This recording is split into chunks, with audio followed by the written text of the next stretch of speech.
It was our wedding anniversary, and my husband, daughter, and I were gathered around the table, savoring a delicious meal together. After we finished eating, my husband stood up with a small, excited smile. "I picked up a special wine for tonight," he said, his voice warm with anticipation. "Hope you'll enjoy it."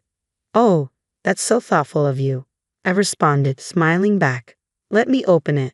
Is the wine opener in the kitchen?" He got up and headed toward the kitchen, his actions almost rehearsed. Moments later, he returned with a glass of wine, handing it to me with a flourish. "Here you go. Give it a try." "Thank you," I said, raising the glass. "Cheers to us." As soon as I took a sip of the wine, I choked and gasped for air. "I can't breathe," I cried out, collapsing to the floor and clutching my throat. Our 7-year-old daughter, witnessing the panic, burst into tears. "Daddy, something's wrong with Mommy. We need to call an ambulance," she shouted, her voice trembling with fear. My husband, however, remained eerily silent and unmoved, merely watching me in distress. Our daughter clung to my clothes, sobbing uncontrollably. Once my movements had ceased, he coldly pushed her aside and, without a word, walked out of the house. As soon as the front door clicked shut, I quickly sat up, reflecting on the reality of my situation. My name is Mary, I'm 34 years old, and I've been married. I'm a composer with a bit of a name, known for providing songs to singers and groups. One of my earlier tracks became a theme song for a TV series, and the royalties have afforded me a comfortable lifestyle. I met my husband, Kenny, at a friend's wedding after party. He was in sales for a liquor company and enjoyed drinking as much as I did. Our mutual love for alcohol brought us together. Kenny, with his knack for recklessness and lack of foresight, was once charming in his spontaneity. We began dating, started going out for drinks on weekends, and eventually got married a few years later. Soon after, we were blessed with a daughter named Holly, completing our family of 3. After we got married, I quickly noticed that Kenny wasn't very involved with household chores or childcare. Even with Holly's arrival, he continued his carefree lifestyle, seemingly oblivious to the demands of my busy life. One evening, as Holly cried loudly in her crib, Kenny called out from the kitchen. "Hey Mary, Holly's crying. I'm cooking. Can you take care of her?" I replied, "It's a hassle. She might be more comfortable with you." Kenny avoided taking responsibility with excuses, remaining fixated on his phone. With a resigned sigh, I turned off the stove and went to tend to Holly. "Kenny, I've asked this many times, but can you please help more around the house and with Holly? Managing everything on my own is overwhelming." "Why should I? I'm already balancing work and household chores. Holly is our child, not just mine." Kenny's response was a smile. "Why not just hire a housekeeper or babysitter?" "That's not the issue," I said, frustrated. "I don't want to spend recklessly, especially with Holly's future in mind. We agreed to maintain a middle-class lifestyle, didn't we?" "Did we?" he retorted, clearly uninterested in the discussion. "Anyway, I'm always exhausted from work. You handle the house and everything." Despite numerous attempts to have a proper conversation, I never received a satisfactory response. Eventually, I had no choice but to manage both household chores and care for Holly on my own. As the years passed, Holly grew quickly, and before we knew it, she was 5 years old and about to start elementary school. To celebrate this milestone, my in-laws planned a dinner party. Their home is about an hour's drive away, and we've always enjoyed a good relationship with them. My father-in-law is a strict man who values honesty but has always been kind to me, while my mother-in-law is relaxed and charming. At the dinner table, Holly proudly displayed her new backpack and lunch bag. "Thank you, Grandpa and Grandma," she said, beaming. My in-laws watched with joy, clearly delighted by her excitement. "Mary, Holly's growth is a testament to your hard work," my father-in-law said as he poured me a drink, causing me to blush slightly. "Holly's such a good girl. She helps me out a lot," I replied, smiling. "Well, she's my daughter," Kenny said with pride, and I chose to let it pass without comment. "I heard you're working on the theme song for the next movie, Mary," my mother-in-law added.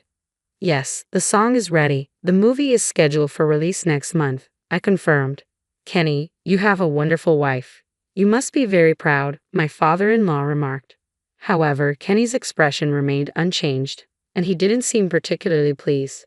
"But she earns so much, yet I don't get to enjoy any of the luxuries that come with it," Kenny said, surprising both my in-laws and me. "What?"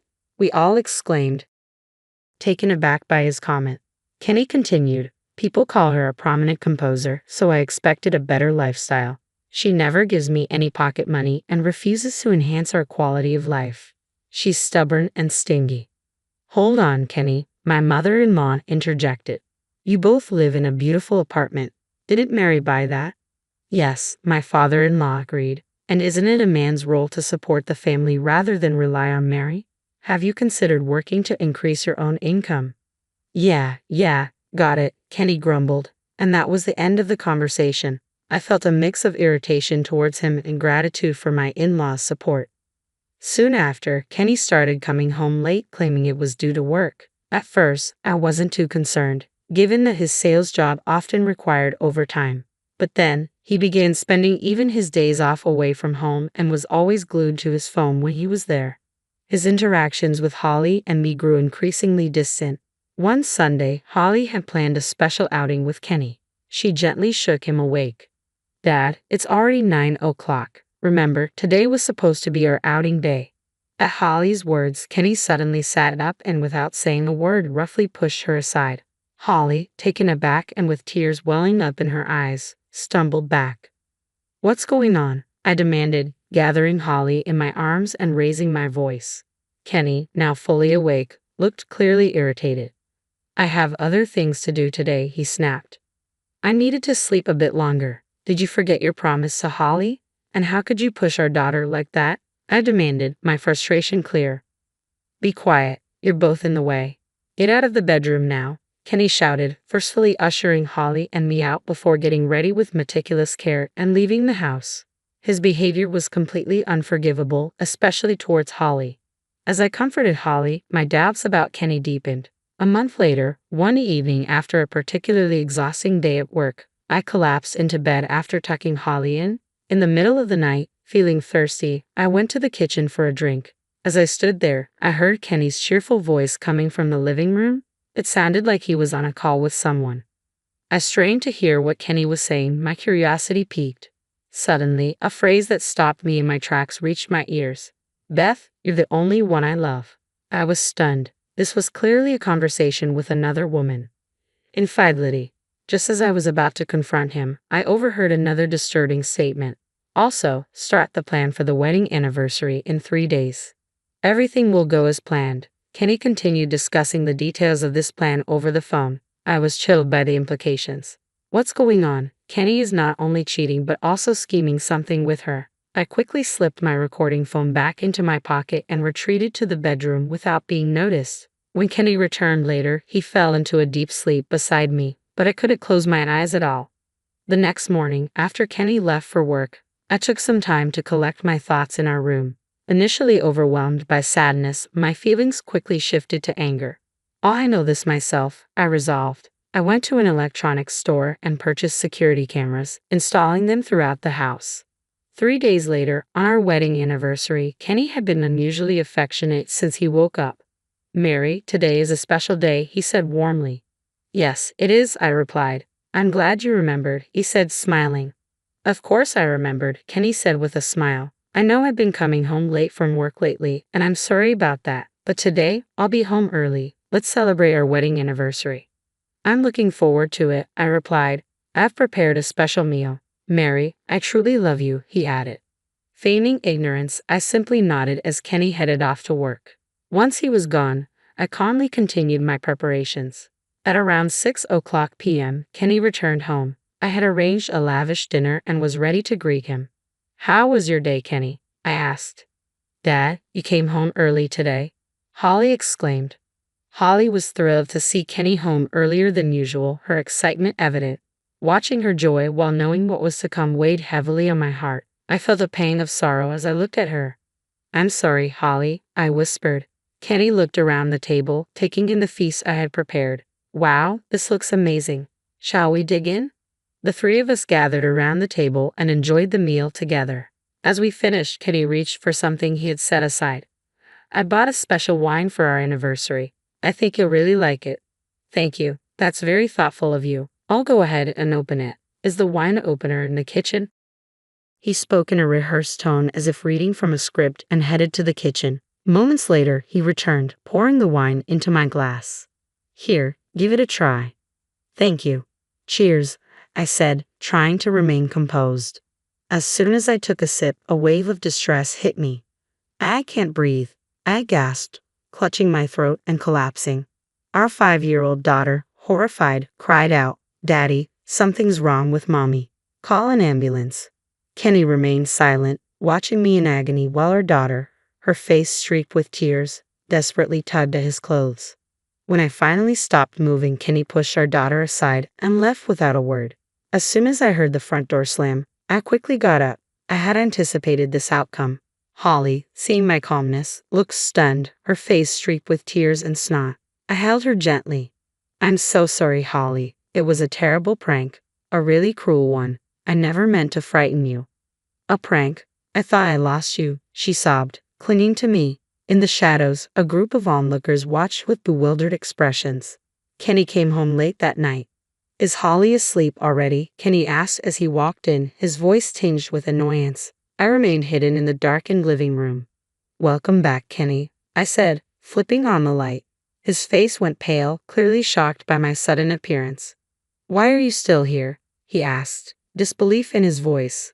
Surprised by my calm demeanor, I replied, watching his shock deepen. "It was all an act. I overheard your plan." The conversation I accidentally heard from Kenny was chilling. "You'll handle the poison, right? It needs to be colorless, odorless, and tasteless. She loves wine, so it'll be easy to mix in. Afterward, we'll stage it as a suicide due to work stress.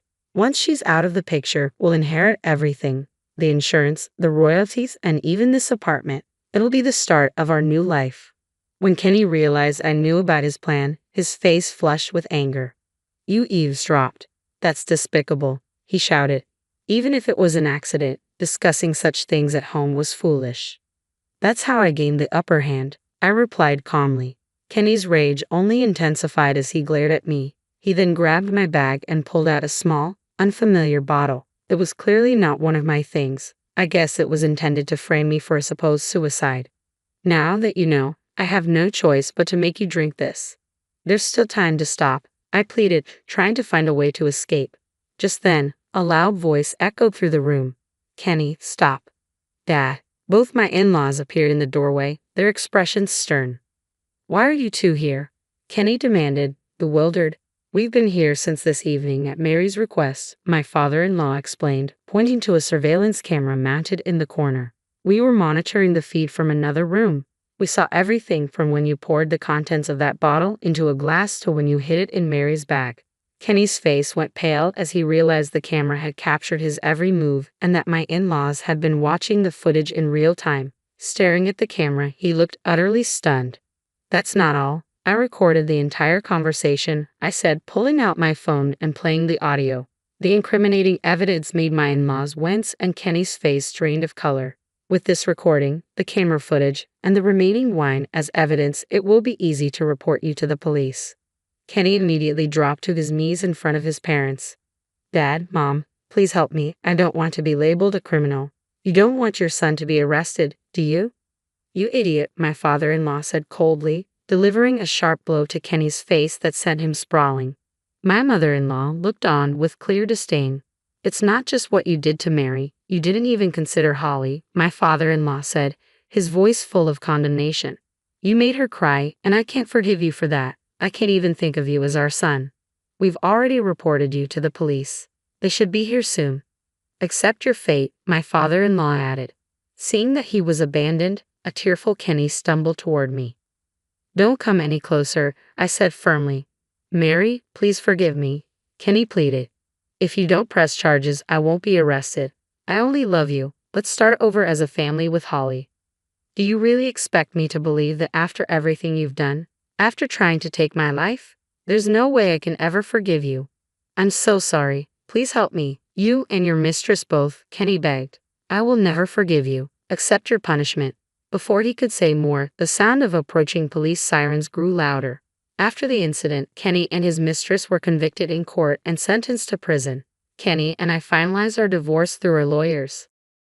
His parents provided me with a substantial sum as compensation for the distress their son had caused. It turned out that Kenny's mistress, a university student studying pharmacology, had used her access to steal poison from the university, intending to use her knowledge to harm me. I also sought compensation from her, which her parents promptly paid. I have no intention of ever forgiving her.